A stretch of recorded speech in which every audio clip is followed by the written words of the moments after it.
안녕하세요. 부자노트입니다. 오늘은 향후 벌어질 양극화 시대에 대해서 한번 얘기해 보도록 하겠습니다. 그럼 바로 시작하도록 하겠습니다.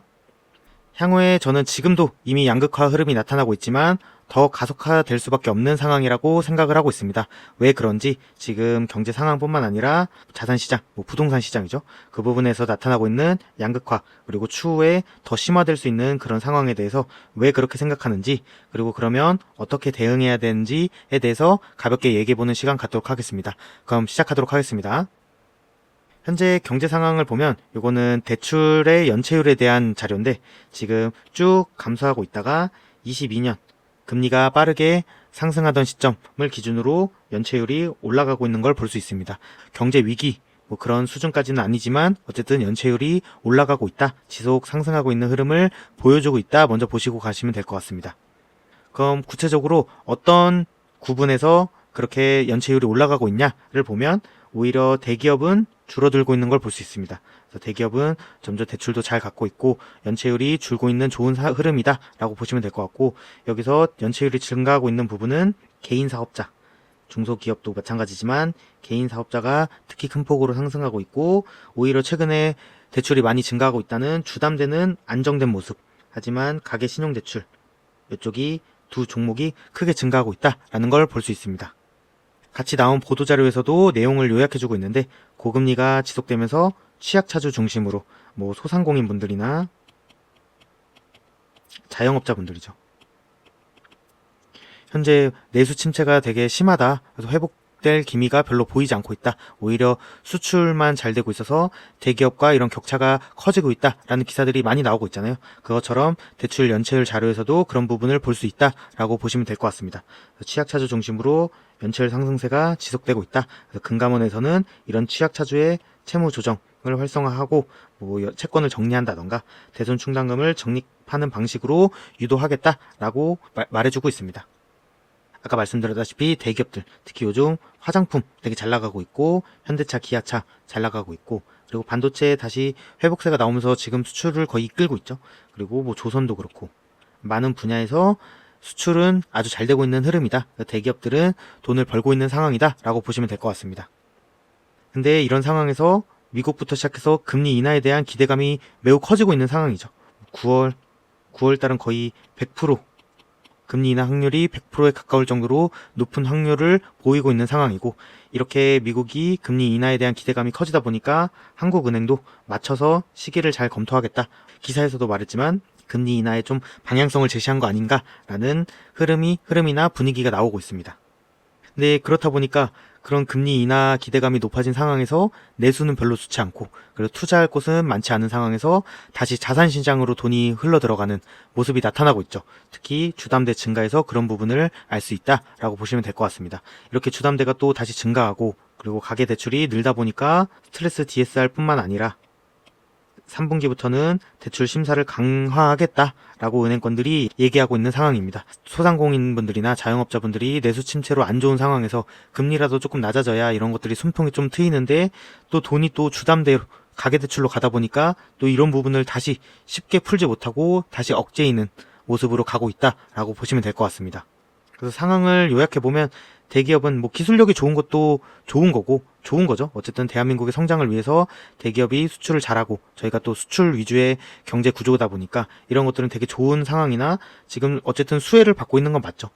저환율 시대에 수혜를 좀 보고 있고, 그리고 향후 금리가 인하되면 또한 더 수혜를 받을 수 있는 게 현재 대기업 품목이다. 그래서 수출액이 증가하고 있고 흑자가 확대되고 있는 상황이고, 그래서 이런 상황을 보여주고 있다. 근데 이와 반대로 중소기업, 개인 사업자, 소상공인, 자영업자분들은 고금리 장기화로 이미 힘든 상황이고, 내수는 수출과 달리 회복세가 크지 않고 계속 침체의 모습을 보여주고 있는 상황이다 라고 보시면 될 것 같습니다.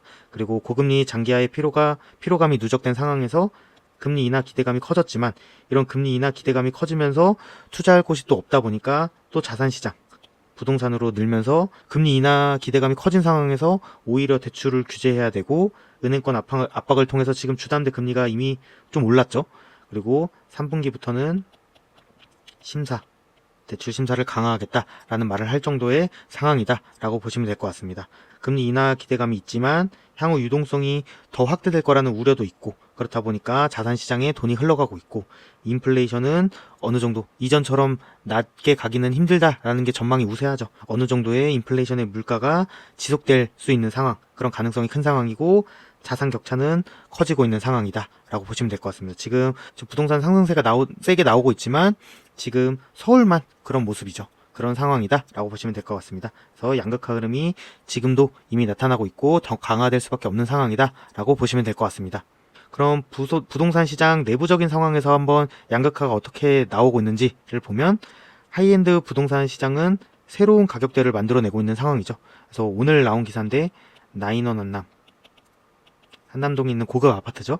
여기서 200억 원대, 큰 평수긴 하지만 200억 원대의 거래가 나왔다라는 기사가 나올 정도로 하이엔드 부동산은 새로운 가격대를 만들어내고 있다. 그리고 압구정이나 반포 최상급지죠. 최상급지 아파트들은 이미 정고점을 돌파하고 여기도 새로운 가격대를 보여주고 있는 상황. 그리고 그 뒤를 잇따르는 잠실, 대치, 개포, 역삼, 목동, 여의도 같은 서울의 상급지, 이곳들은 정고점을 육박하거나 터치한 상황으로 보시면 될 것 같고, 그 다음 주거 선호도가 높은 서울 중급지 정도라고 표현할 수 있을 것 같은데, 마포, 아현, 옥수, 왕십리, 고덕 이런 쪽들은 정고점에 여기도 거의 근접을 한 상황이고 빠르게 정고점을 향해서 상승하고 있는 상황. 그리고 은평구, 노원구, 금천구 등 서울 외곽지, 그리고 수도권엔 확실히 온기가 확산되고 있는 모습이 나타나고 있습니다. 요약해보면 상급지부터 반등세가 빠르게 나오면서 지금은 온기가 확산은 되고 있지만 이미 갭은 벌어진 상황이다 라고 보면 될 것 같고, 저는 개인적으로 한동안은 조금 상급지, 최상급지들은 조금은 쉬는 시간, 숨고르기 할 시간을 가질 것 같고, 이후 서울 외곽지나 경기도권 이런 곳들 갭이 너무 벌어진 상황에서 조금은 갭 메우기 장세가 나타나지 않을까라고 생각은 하고 있습니다. 하지만 결론적으로 과거만큼 갭이 축소되는 시기는 안 올 것 같고, 예전보다는 갭이 확대된, 그리고 양극화가 어느 정도 진행된 모습을 계속 보여주지 않을까. 그리고 특히 지방 같은 경우에는 서울 수도권과 격차가 과거보다 더 커지지 않을까라는 생각을 하고 있습니다. 왜 그러냐? 공사비 급등은 이미 나온 상황이고, 특히 서울은 최근에 분양도 잘 되다 보니까 이런 공사비 급등, 분양가 급등을 어느 정도 적응을 한 상황이라고 생각을 하거든요. 근데 경기도, 인천만 해도 조금은 아직 그런 상황까지는 아니다라고 보시면 될 것 같고, 이런 공사비 분양가 급등이 공급 절벽을 만들어내고 있고, 그 조금이라도 공급이 되더라도 분양가가 매우 높은 상황. 그래서 분담금이 늘어나고 있고 미분양 부담이 좀 커지는 상황이죠. 그래서 분담금 증가분에 대한 지불 능력이 있는 지역, 그리고 그렇게 분양가를 높이더라도 미분양 부담, 미분양 걱정이 적은 곳만 한동안 신축 공급이 나타나는 현상이 좀 지속되지 않을까. 그래서 이런 부분이 또 외곽지는 구축 위주가 되고, 또 서울 중심은 서울 중심 위주로 신축이 공급되는, 이런 연식에서도 양극화 흐름이 벌어지고, 이렇게 연식에서 차이가 나다 보면 가격 차이도 날 수밖에 없죠. 그래서 그렇다 보니까 이런 것도 양극화를 좀 부추기지 않을까. 그리고 서울 수도권의 하급지, 그러니까 서울 외곽이나 수도권 하급지들은 이런 부분에 대해서 적응하는 시간 동안 좀 꽤 걸릴 것 같은데, 그런 기간 동안은 공급이 나타나기 쉽지 않은 상황이 유지되지 않을까라고 생각하고 있습니다. 그리고 인프라 호재, 최근에 많은 호재들이 나오고 있잖아요. 철도뿐만 아니라 지하와 이런 얘기가 많이 나오고 있는데, 그런 호재도 공사비 상승에 맞춰서 사업성이 나와야 진행되는 부분이다 보니까 이런 것들도 또 서울 핵심지만 가능한 상황이 나타나고, 또 이런 부분이 또 양극화를 만들어내지 않을까라고 생각을 하고 있습니다. 그래서 여러 요인 자체가 양극화를 만들어낼 수밖에 없는 상황으로 가고 있다라고 생각을 하고 있습니다. 이런 양극화 시대에 대해서 어떻게 대처해야 하는가? 그래서 모두가 상급지나 핵심 부동산으로 갈 수 없다고 생각합니다. 현실적인 부분이죠. 어떻게 보면 다 상급지 핵심 부동산을 살 수 있으면 좋지만 그렇게 되기엔 현실적으로 쉽지 않다. 그럼 그렇다고 이 상황을 그냥 눈뜨고 볼 수밖에 없느냐? 저는 그렇게 생각하진 않고, 이런 격차가 벌어지는 거에 대해서 조금 자기 자산에 맞게라도 갭을 계속 축소하는 과정, 그리고 투자하는 과정이 필요하다라고 생각을 합니다. 시장이 더욱더 향후의 공급 부족에 대한 걱정이 점점 커지고 있잖아요. 그리고 저는 지금이 상승장 초입이라고 생각을 하고, 향후에 이제 후반기로 갈 텐데, 보통 상승장 초반보다 후반부의 상승폭, 상승폭이 클 수밖에 없습니다. 어쨌든 평소에 무주택자분들이라든지 부동산에 관심 없으신 분들도 불안감 때문에 시장에 들어오시기 때문에 후반기에는 상승폭이 더 커질 거라고 생각을 하는데, 이런 상승폭이 더 커지고 본격적으로 움직이기 전에 자기의 자산 보유 계획, 그리고 자기의 투자금에 따라서 계획을 짜고 임장을 통해서 분위기 꼭 체크해 보시고, 그리고 움직이셔서 좀 물건을 잡고, 그래서 갭이 벌어지고 양극화가 커지는 상황에서 어느 정도라도 보완하는 움직임을 계속 가져가야 되지 않을까라고 생각을 해서 오늘 영상을 만들어 봤습니다.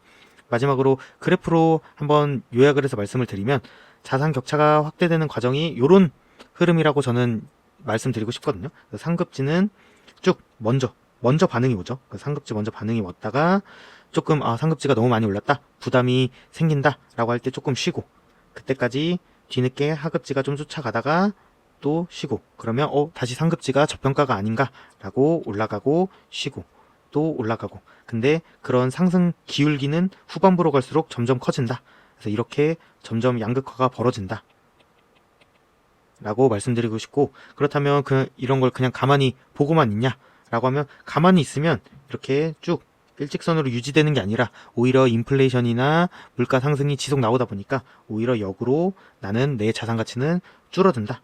그러면 기존에 가만히 있는 게 아니라 더 벌어지는 거다라고 생각할 필요가 있습니다. 그렇다 보니까 이런 벌어진 상황에서 가만히 있는 게 아니라 하급지라도 자기 투자금에 맞춰서 잡아서 최대한 갭을 어느 정도 축소한 상황에서 그동안 자기가 만들어내는 현금 흐름이 또 있잖아요. 그런 현금을 가지고 또 한번 상급지로 갈아타는, 계단식으로 점점 양극화의 흐름에서 뒤처지지 않고 계속 따라잡는 그런 행동이 필요하다라고 말씀드리고 싶어서 오늘 영상 만들어 봤습니다. 다음에도 좋은 영상으로 돌아오겠습니다. 감사합니다.